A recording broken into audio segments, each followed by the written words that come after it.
दोस्तों, राजेश खन्ना और धर्मेंद्र की फिल्मों के कंपैरिजन का दूसरा पार्ट लेकर फिर हाजिर हूँ, तो शुरू से लेकर अंत तक जरूर देखिएगा। दोस्तों, इस पार्ट में हम बात करते हैं साल 1976 की। इस साल राजेश खन्ना साहब की फिल्में जो प्रदर्शित हुई थी वह थी बंडलबाज, महबूबा और महाचोर। इनमें से 2 फिल्में फ्लॉप गई और एक फिल्म बिलो एवरेज रही। अगर हम इन फिल्मों के व्यापार की बात करें तो साल 1976 में राजेश खन्ना की फिल्मों ने सिर्फ 2 करोड़ 70 लाख रुपए का व्यापार किया। और अब बात करते हैं साल 1976 में धर्मेंद्र जी की प्रदर्शित हुई फिल्मों की। तो साल 1976 में धर्मेंद्र जी की फिल्में थी माँ, चरस, धर्मवीर, खेल खिलाड़ी का, चाचा भतीजा, किनारा, ड्रीम गर्ल, दो चेहरे और चरणदास। इन फिल्मों में धर्मेंद्र जी की सिर्फ 2 फिल्में फ्लॉप गई थी।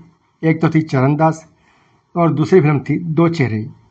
दो चेहरे ने 1 करोड़ का व्यापार किया और चरणदास फिल्म ने 80 लाख रुपए का व्यापार किया था।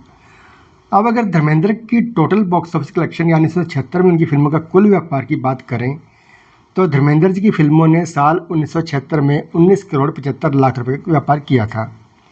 इन फिल्मों में सिर्फ धर्मेंद्र और जितेंद्र की फिल्म धर्मवीर ने ही 6 करोड़ 75 लाख का व्यापार किया और चाचा भतीजा फिल्म ने 3 करोड़ 50 लाख रुपए का व्यापार किया था। और उस साल का कुल व्यापार रहा 19 करोड़ 75 लाख रुपए।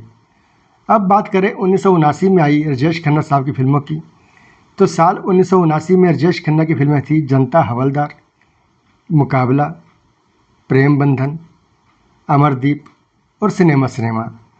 और धर्मेंद्र की साल 1979 में फिल्में आई थी दिल का हीरा और कर्तव्य। और 1980 में राजेश खन्ना साहब की फिल्में रही थोड़ी सी बेवफाई, बंदिश, आंचल, रेड रोज और फिर वही रात। और दूसरी तरफ धर्मेंद्र जी की फिल्में थी द बर्निंग ट्रेन और अली बाबा 40 चोर। लेकिन कुल मिलाकर धर्मेंद्र साल 1979 और 1980 में भी राजेश खन्ना साहब पर बहुत भारी साबित हुए।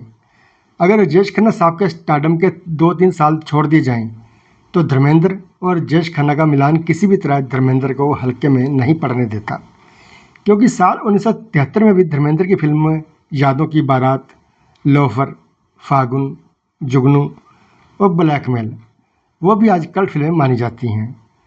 1973 में आई धर्मेंद्र जी और राखी की फिल्म ब्लैकमेल तो क्या फिल्म थी। हालांकि ब्लैकमेल उस दौर में फ्लॉप फिल्म साबित हुई थी, लेकिन आज उस फिल्म को देखकर आप इस फिल्म को बीच में छोड़ नहीं सकते। उस दौर में राजेश खन्ना को इतनी पब्लिसिटी हुई कि इसकी वजह से धर्मेंद्र जी का चेहरा थोड़ा धुंधला जरूर पड़ गया था, लेकिन जैसे जैसे समय बीतता गया पब्लिक ने रियल हीरो की पहचान बरकरार रखी। चाहे उन्हें किसी भी अवार्ड से मरहूम रखा गया हो, चाहे उन्हें सुपरस्टार के तमगों से मरहूम रखा गया हो, लेकिन धर्मेंद्र बार बार यही दोहराते रहे कि हमने तो लोगों के दिलों में घर बनाए हैं, अब निकलने से कहाँ निकलते हैं। कितने सुपरस्टार आए और चले गए, लेकिन धर्मेंद्र का स्टारडम बिना किसी भी ताज के बरकरार रहा। जितना उन्हें पीछा दिखाया गया वो उतनी रफ्तार से और उतनी जोश से स्क्रीन पर दिखाई दिए। और जो जगह उन्होंने लोगों के दिलों में बनाई है, मुझे लगता है कि ना तो कोई स्टार बना सका है और ना ही कभी बना सकेगा। तो दोस्तों, आज के लिए इतना ही। और किस्से कहानियाँ के वीडियो देखने के लिए हमारे चैनल को सब्सक्राइब जरूर कीजिए। धन्यवाद।